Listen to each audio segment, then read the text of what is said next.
سونیا کی باتیں سننے والے تمام سامعین کو السلام علیکم ورحمۃ اللہ وبرکاتہ۔ اگر میری ویڈیو آپ کو اچھی لگے تو اس کو لائک کیا کریں، کامنٹس کیا کریں، زیادہ سے زیادہ دوستوں میں شیئر کیا کریں۔ اچھی بات کو آگے پھیلانا بھی صدقہ جاریہ ہے۔ میرے چینل کو سبسکرائب کریں اور بیل آئیکن کے بٹن کو ضرور دبائیں تاکہ میرے آنے والی ہر نئی ویڈیو آپ کو مل جائے۔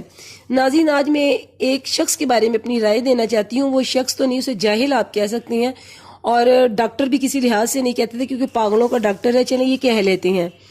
ڈاکٹر عامر لیاقت ایک جاہل انسان ہے، عالم دین ہے، اسکالر ہے، سیاستدان ہے، اور بہت بڑا ایک جسے کہنے کہ تماش بین جسے کہتے ہیں، وہ تماش بین بھی یہ شخص ضرور ہے۔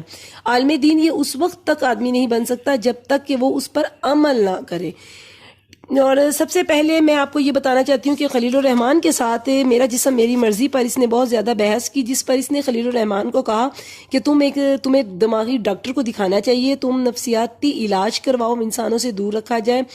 والتینی، قرآن پاک کی ایک سورت کو پڑھ کے سنایا، والتینی والزیتونی وطور سینین وہذا البلد الامین، جس کا ترجمہ تھا کہ اللہ تعالیٰ نے ہر انسان کو خوبصورت بنایا، نہ کہ اس کے جسم، نہ کہ رنگ، اور نہ عادات۔ کسی پر بات نہیں کرنی چاہیے۔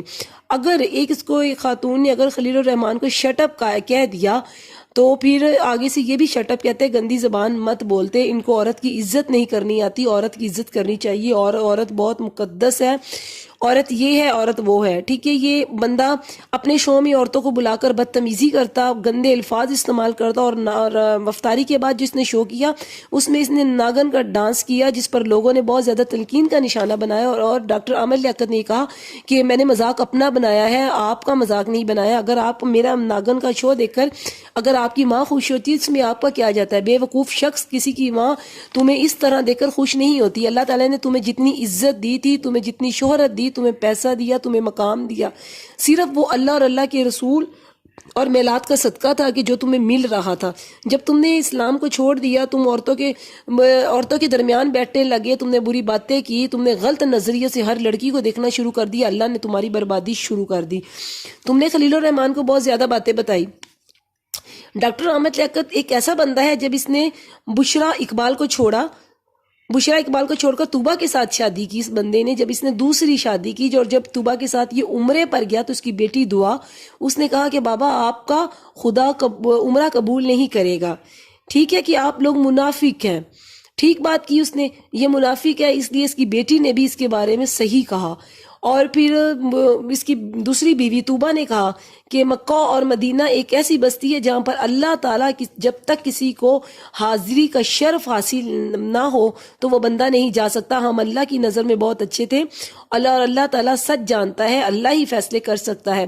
اگر طوبہ اتنی اچھی انسان ہوتی تو اس کی بیٹی کی کسی بات کا جواب نہ دیتی۔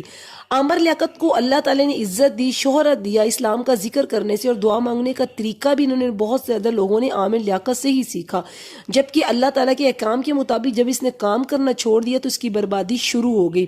میں صرف عامر لیاقت سے یہ کہنا چاہتی ہوں کہ عامر صاحب، پہلے آپ نے بشرا کے ساتھ غلط کیا، پھر طوبہ کے ساتھ کیا، بہانیہ، تیسری آپ کی بیوی، مان لیا اسلام میں 4 شادیوں کی مرد کو اجازت ہے، اللہ اور اللہ کے رسول نے بھی 4 شادیوں کی اجازت دی مرد کو، لیکن ان کے حقوق بھی اللہ نے کہا کہ میں نے ان کے حقوق کا بھی حساب لینا ہے۔ آپ نے پہلے بشرا کو ذلیل کیا اور طوبہ سے شادی کی، پھر طوبہ کو ذلیل کیا، بہانیہ کو ذلیل کر رہے ہیں، اور آج دیکھیں، آج آپ خود ذلیل ہو رہے ہیں۔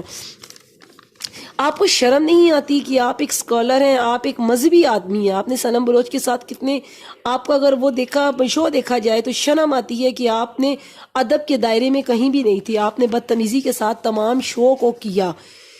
پھر انہوں نے جتنی اس نے زندگی گزاری ہے اور جتنی اس کی زندگی رہ گئی، ٹوٹر پر لعنت، وہ اس لیے کہ یہ ایک جاہل ہے۔ ایسے جاہل لوگوں نے پہلے مذہب کے نام پر اپنی شہرت حاصل کی، اور پھر شوبز کی دنیا میں ایسے آ گئے جیسے ان کو تماشا کرنے کی بچپن سے ہی عادت تھی۔ جیوے پاکستان ایک ایسا شو ہے جس کو بند کر دینا چاہیے، وہ اس لیے کہ عامر لیاقت اس شو میں، اور عامر لیاقت جس شو میں ہو، اس شو پر ہزاروں، کروڑوں اور سینکڑوں لعنت لوگ اپنی تماش بینوں کی طرح اس شو کو دیکھنے کے لیے جاتے ہیں۔ اور دیکھیں، اب یوٹیوب پر دیکھیں کہ اپنی طوبہ سے محبت کا اس طرح اظہار کر رہا ہے جیسے یہ غالب کی بہت بچھڑی ہوئی کوئی اولاد ہے۔ عامر لیاقت صاحب کو میں یہ کہنا چاہتی ہوں کہ اگر آپ نے ڈرامہ ٹی وی کرنا تھا تو آپ کیوں آئے، اس طرف کیوں آئے؟ آپ نے کہا میں لوگوں کو خوش کرنے کے لیے ادھر آیا ہوں. لوگ بھائی اس طرح خوش نہیں ہوتے. آپ اللہ نے جو خوشخبریاں دی ہیں، اللہ پاک نے کرنا چاہیں تو آپ بہت کچھ کر سکتے ہیں. اللہ پاک نے جو کہا کہ فلاں صورت پڑھو میں اتنا اس کا انعام دیتا ہوں، فلاں کام کرو میں جنت میں آنے کی خوشخبری سناتا ہوں. لوگ آپ کے چہرے کو دیکھیں تو وہ مسکراہٹ محسوس ہو، وہ اپنے ہنسی کو روک نہ سکیں.